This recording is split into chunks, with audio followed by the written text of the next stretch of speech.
je disais, nous nous arrêtons seulement dans mon peuple périt par manque de connaissances. Or, si nous continuons les textes de Osée 4, nous verrons que Dieu dit, parce que tu as rejeté la connaissance, je te rejette aussi. Jésus-Christ n'était pas venu juste pour nous, juste pour mourir à la croix, mais il était venu pour nous apporter la connaissance.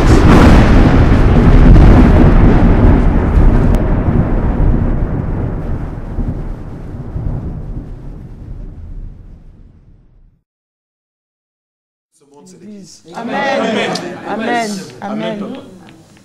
Finalement, petit David entre devant le roi et commence à calmer le roi, qui est déprimé, dépassé. Il dit non, non, non, roi, calme-toi, ces choses, je les ai vécues avant. Amen. Oh non, vous avez raté la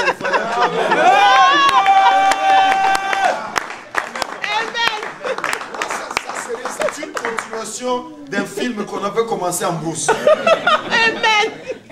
Ce n'est que l'épisode 3. Parce qu'il y avait le premier épisode, Lion, j'ai terrassé. Deuxième épisode, l'ours est passé. Maintenant, c'est l'épisode Goliath. Après cela, ça sera la conquête.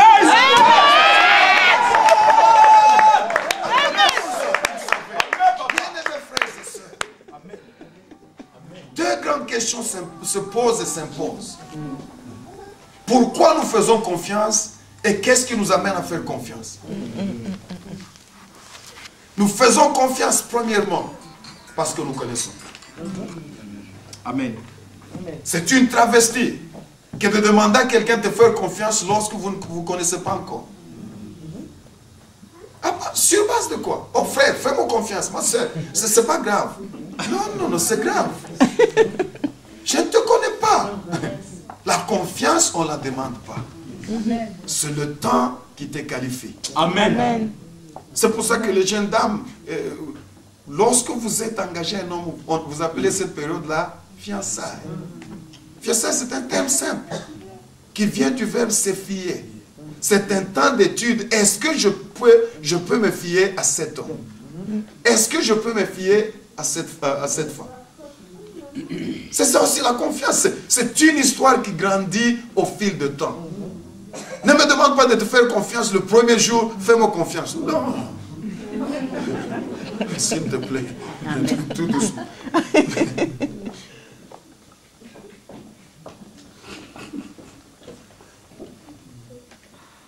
Ouais. Pasteur, qu'est-ce que tu veux dire? Ce que je veux dire est simple. Le premier problème plutôt que nous avons à l'église, c'est que beaucoup de gens ne connaissent pas Dieu. Si tu ne connais pas Dieu, tu ne peux pas lui faire confiance. C'est impossible. C'est trop demandé. Dieu te demandera trop s'il te demande de lui faire confiance sans le connaître. N'est-ce pas qu'il est écrit dans Jérémie que le fort ne se glorifie pas parce qu'il est fort. Amen. Que le sage ne se glorifie pas parce qu'il est sage. Que le plus rapide ne se glorifie pas parce qu'il est rapide, mais celui qui veut se glorifier, qu'il se glorifie sur une seule chose, qu'il me connaît. Amen. Amen. Amen. Amen. La vraie clé de la grandeur dans les choses de Dieu, c'est de connaître le Dieu de la chose. Amen. Nous sommes plus habitués à l'église, au mouvement. Oh Dieu, aie pitié. La plupart d'entre nous, nous connaissons l'église plus que le Dieu de l'église.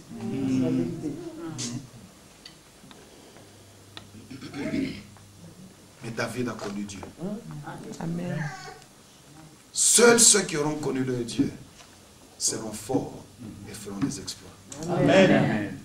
Je crois que la génération David, le devoir que nous avons, c'est d'arriver au niveau où nous pouvons faire confiance en Dieu d'une manière inébranlable, même devant de grandes montagnes, de grands obstacles, des choses où tout le monde dit, c'est fini, il n'y a plus d'issue de secours, parce que nous connaissons ces dieux. Amen. Nous pouvons faire confiance. Amen. Amen. Amen. Comment est-ce que nous pouvons nous expliquer que 3 millions de gens qui étaient esclaves pendant 430 ans, Dieu décide en un jour de les faire partie de cette condition? Pas pour en faire des demi-esclaves, mais pour en faire une nation. Amen. Donc je crois que la plupart d'entre nous n'ont jamais étudié ce texte de cette manière. L'objectif de Dieu, ce n'était pas de libérer les esclaves, c'était de faire une nation qui devait le représenter. Amen. Pour qu'il y ait une nation, il faut qu'il y ait législation. Il faut qu'il y ait la branche judiciaire. Il faut qu'il y ait l'exécutif. Il faut qu'il y ait le social. Il faut qu'il y ait une armée. Et Dieu devait former toutes ces histoires-là. Alléluia. Josué n'a jamais été un militaire. Il est esclave comme les autres. Mais comment devant Amalek, Josué a pu battre les ennemis? Dieu peut faire de toi un militaire en un jour. Il est tellement Dieu qu'il est capable de tout. On a lu et relu les livres de Deutéronome. Deutéronome, son objectif primaire, ce n'est pas nous enseigner des principes spirituels, c'est de nous enseigner la gestion d'une nation. Amen. Cours accéléré de sciences politiques en 40 jours. Moïse descend avec tout le dossier. Amen. Dis à ton voisin, je ne sais pas, mais moi je connais mon Dieu. Amen. Amen. Oh, Dieu est capable de choses inouïes.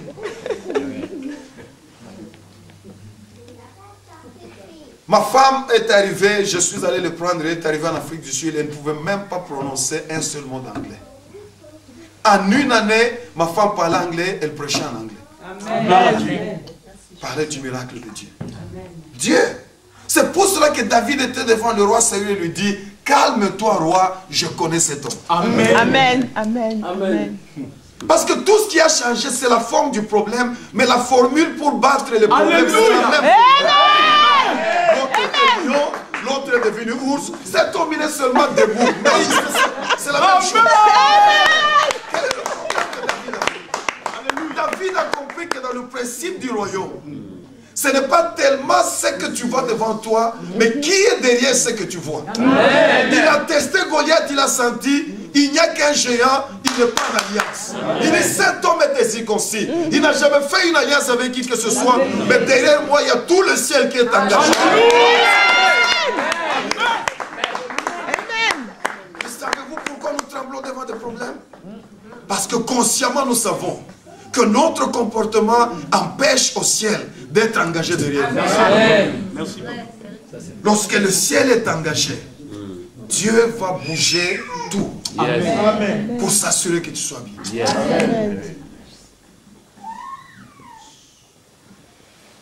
Je suis arrivé en Afrique du Sud et puis il fallait faire les dossiers de ma famille. Ça traînait. Et finalement, je suis allé voir la dame qui était patronne des affaires intérieures. Je lui ai dit, mais qu'est-ce qui se passe? Je viens, je pars, rien n'arrive. Il dit, pasteur, pour toi, je vais changer la loi. Comme ça. Je dis, madame, comment? Écoutez ce que cette dame blanche m'a dit. Une blanche de l'Afrique du Sud, elle est différente de vous, les blanches d'ici. C'est l'Afrique du Sud, l'apartheid. Mais cette dame me dit, pasteur, la loi a été écrite par les hommes. Seuls les hommes peuvent changer la loi. Pour toi, je change les choses. Ta famille aura les dossiers et les papiers le plus vite possible. Amen. Gloire à Jésus. Je crois que je suis parmi les rares histoires de ce monde où tu deviens citoyen sud-africain.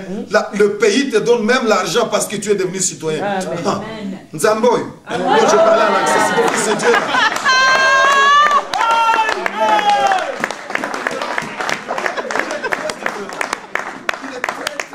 C'est pour cela qu'un enfant de 14 ans calmait un roi qui était dépassé. Et il dit, la raison pour laquelle je battrai cet homme, c'est parce que Dieu est derrière nous. Amen. Est-ce que tu as cette confiance inébranlable? Amen. Ton père dans la foi, notre père à tous dans la foi, Abraham. Lorsque tu lis son histoire dans le livre d'Hébreux, la Bible dit qu'Abraham a fait tellement confiance en Dieu lorsqu'il allait offrir Isaac sur la montagne que Dieu va le ramener parce que l'offrande que Dieu avait demandé c'était l'Holocauste. L'Holocauste c'est la seule offrande où on devait tout brûler jusqu'à la cendre. Mais la Bible dit Abraham a fait tellement confiance en Dieu qu'il savait que Dieu a le pouvoir de ramener son fils même de la cendre. Amen. Amen. Gloire à Dieu. Amen. Alléluia. La plupart d'entre nous, c'est pas vous, je suis en train d'agoniser moi-même. Mais je crois que la plupart d'entre nous, nous prétendons connaître Dieu, on ne le connaît pas. Le seul grand problème qu'on a, c'est un problème de confiance.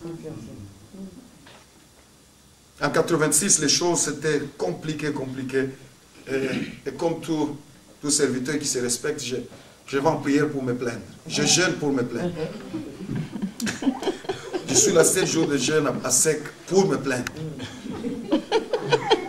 Je prie, Seigneur, j'ai laissé tout pour toi, j'ai abandonné ceci, pourquoi tu m'as laissé? Je continue à dire des bêtises devant Dieu, croyant que je priais.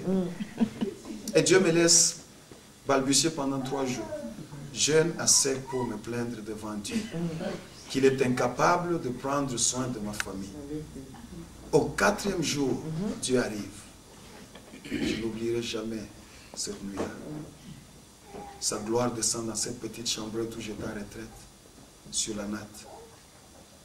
Et je croyais que Dieu allait me dire, oh, je m'excuse, je m'étais trompé, j'avais tout ça, tu t'es sacrifié. Non. Savez-vous ce que Dieu m'a dit? Ce qui te fait parler ici, c'est parce que tu ne me connais pas. Amen.